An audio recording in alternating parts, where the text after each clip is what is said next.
They're gonna ask you about like how many pieces in there, how many fingers everyone has, how many, and what is the exact color of their dog? Is it shepherd or just an Lulu or whatever? It will be endless. That is their way. And by the end, as Allah described, فَذَبَحُوهَا وَمَا كَادُوا يَفْعَلُونَ. They slaughtered the cow, and it's like hard for them even to do it. Because they played the game with Musa alayhi salam, they thought they are going to get out of the game from day one. It did not work. Allah has made it tougher. And by then, oh man, let's do it. وَمَا كَادُوا يَفْعَلُونَ. They were almost on the way to still to deny the command from Allah subhanahu wa ta'ala. And Allah says, Muhammad, here is the end. You have answered. Because not every question they have asked the Prophet sallallahu alayhi wa sallam for, the Prophet did bring the answer. Because he told them it doesn't make sense. Because they asked the Prophet, oh, you want us to believe in you? Bring us a ladder. The ladder is just like connected between earth and heavens. And we're going to go up. Look at Allah subhanahu wa ta'ala, look at Jannah and come down. And that's... هَلْ كُنْتُ إِلَّا بَشَرًا رَسُولًا. Do you think that I'm other than just like a human being, but a prophet? I'm not the one who's making those miracles. It's just being revealed. And whatever I'm receiving from Allah, I'm going to make it the same way. Other than that, I cannot change the verses. How I'm going to change it from my own? Can you make something like made up for us? It doesn't work. I cannot change it from my own. It's a revelation coming from Allah subhanahu wa ta'ala. قُلْ رَبِّي أَعْلَمُ بِعِدَّتِهِمْ. Close that whole chapter. Allah only knows the exact number.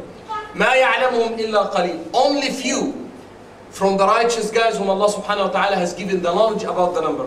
مَا يَعْلَمُهُمْ إِلَّا قَلِيلٌ. And Ibn Abbas said, I am one of those few. And he said, there are 7 and the dog is the 8th. Ibn Abbas said, the translator of the Quran, from the teaching of Muhammad sallallahu alayhi wa sallam, he said, I am one of those few.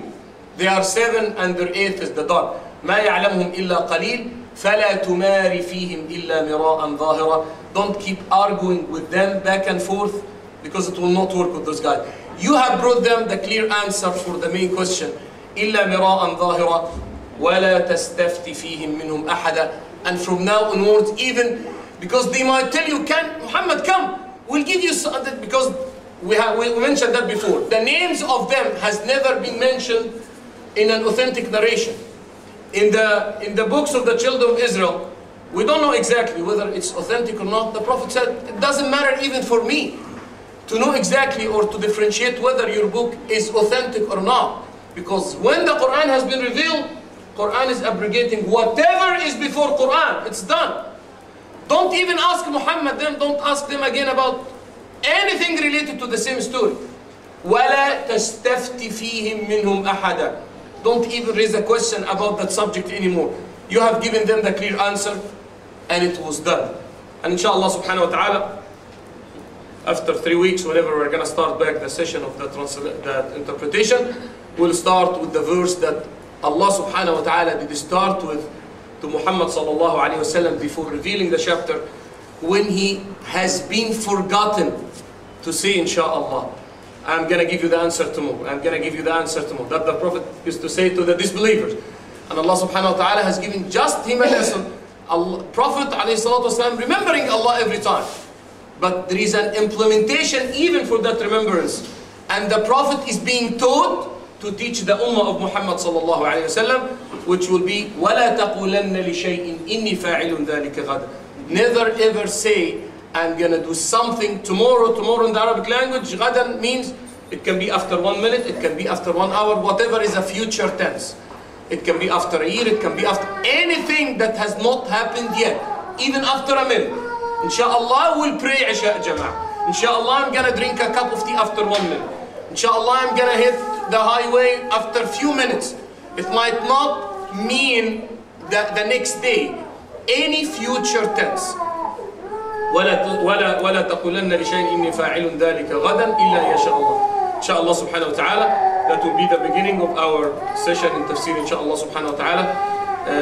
Bi'idhnillah, as I discussed with the brothers, next Thursday and the one after the next, inshallah, I'll be overseas. But the session will be, inshallah subhanahu wa ta'ala, will be on. Brother Salah will be covering those 2 sessions, inshallah. And we'll see inshallah subhanahu wa ta'ala after coming back from overseas after 2 Thursday inshallah. Tomorrow, ibnillah subhanahu wa ta'ala, the Jum'ah will be in that place. If Allah subhanahu wa ta'ala will make us from the people this life inshallah, we'll be saying inshallah subhanahu wa ta'ala, bring your kids. Because the subject of Jum'ah's tomorrow's khutbah is mainly about the kids. And what are the responsibility of parents, what the value of kids in the life of Muhammad sallallahu alayhi wa sallam. May Allah subhanahu wa ta'ala make all of us among those who are going to listen to the words of Allah subhanahu wa ta'ala, follow the rules and the words of Allah subhanahu wa ta'ala. May Allah subhanahu wa ta'ala fill our hearts with His love and the love of the Prophet sallallahu alayhi wa sallam. May Allah subhanahu wa ta'ala make all of us among those who will be able inshallah to make it on their deathbed. La ilaha illallah Muhammadur Rasulullah. May Allah subhanahu wa ta'ala guide all of us to the right path. May Allah subhanahu wa ta'ala make the Quran as witness with us, not witness against us. May Allah subhanahu wa ta'ala make all of us among those who are going to follow the sunnah of Muhammad sallallahu alayhi wa sallam.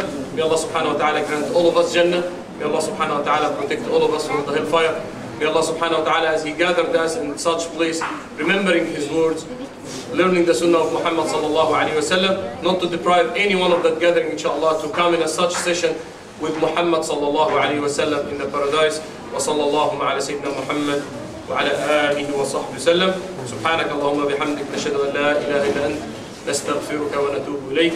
بسم الله الرحمن الرحيم. والعصر إن الإنسان لفي خسر إلا الذين آمنوا وعملوا الصالحات وتواصوا بالحق وتواصوا بالصبر. صدق الله العظيم وبلغ رسوله الكريم ونحن على ذلك من الشاهدين. وصلى الله على سيدنا محمد وعلى آله وصحبه وسلم. If there is any question, inshallah subhanahu wa ta'ala, from the brothers or sisters side before we're gonna pray Isha, inshallah. Generation who did it, they did it with what's called good intention, with bad action, because they did not go to the main source of the book of Allah subhanahu wa ta'ala and the sunnah of Muhammad sallallahu alaihi wasallam. Same way, it's not only in your place, it's same way in Egypt, same way in Tunisia, same way in Libya. It's not allowed if you don't have the only way that the scholars did accept as such prayer, if you don't have any other masjid except this masjid and the other option that you are gonna miss the jama'ah. Other than that, if you can find any other alternative, you have to join the other masjid. Especially as what you said, especially if the grave is directly in the same direction of the qibla. Because we have the same problem even in Cairo. By the end, if that's the only place that you can have the jama'ah prayer in, and you will have your intention and your heart is only direct to Allah subhanahu wa ta'ala, that's fine, but it's not recommended. You have to find another option, otherwise it's fine. But I am sure it's not all of them. If you have other few, try to target the other few that has no shubha, that has no problem about the praying in, inshallah. And let me understand, all graves are coming from like some of the righteous guys, or just like still fictitious stories, or what? That's another, fine. Target whatever has no problem for sure. Even if it's a small masjid, fine. If you don't have any other option and you are gonna miss every day, every salah, the jama'ah prayer, just because that's the only masjid that you have, make it with your intention that your heart is directed to Allah and you have nothing to do with the grave behind that masjid. Yep. Jazakallah kulli khair. Jazakallah kulli khair. The same question that's being asked for the last 20, 30 years. What about the grave of the Prophet sallallahu alaihi wasallam? The Prophet sallallahu alaihi wasallam has not been buried in the masjid. He has been buried in his house.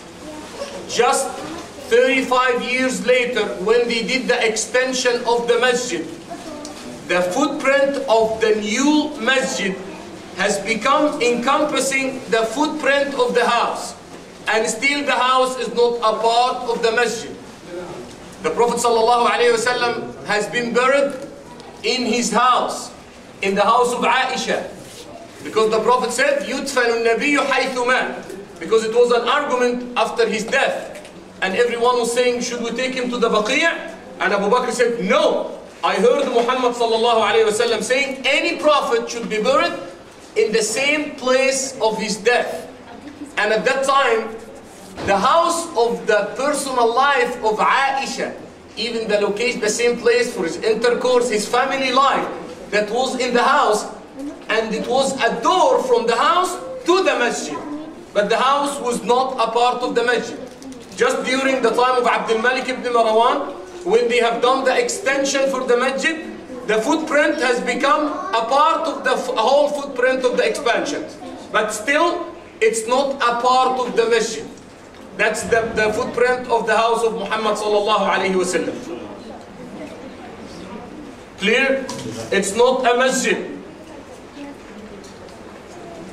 And even at that time, the houses of the Sahaba used to open directly from the house to the masjid.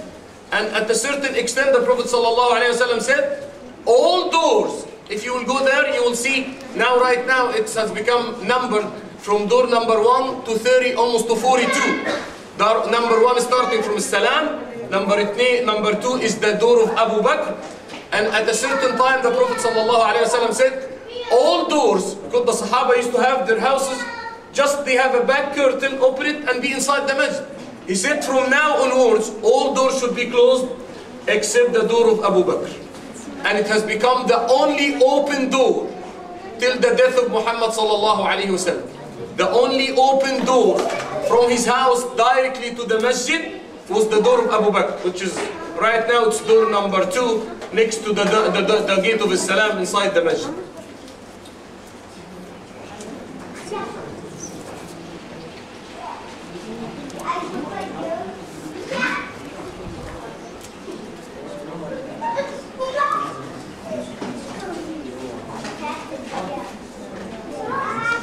Correctly. Which There is a grave in the masjid. if Allah subhanahu wa ta'ala will bring you one day to be the upper hand, the ruler of that place, inshallah, you can set up the resolution and just exactly what Ali radiallahu anhu did during his time. Other than that, just like advice, believers here and there, they should not make it this way. If you can approach the authority through the right channels, if Allah subhanahu wa ta'ala will bless one of the countries with the authority that's fearing Allah subhanahu wa ta'ala, and they would like to follow the rules, and that will be the request, and they can follow, do it. The whole thing, the grave will stay there. You should just, as the Prophet sallallahu alaihi wasallam did command Ali, to demolish whatever is on the top of the ground, and just get the grave out of the footprint of the masjid, and it's done.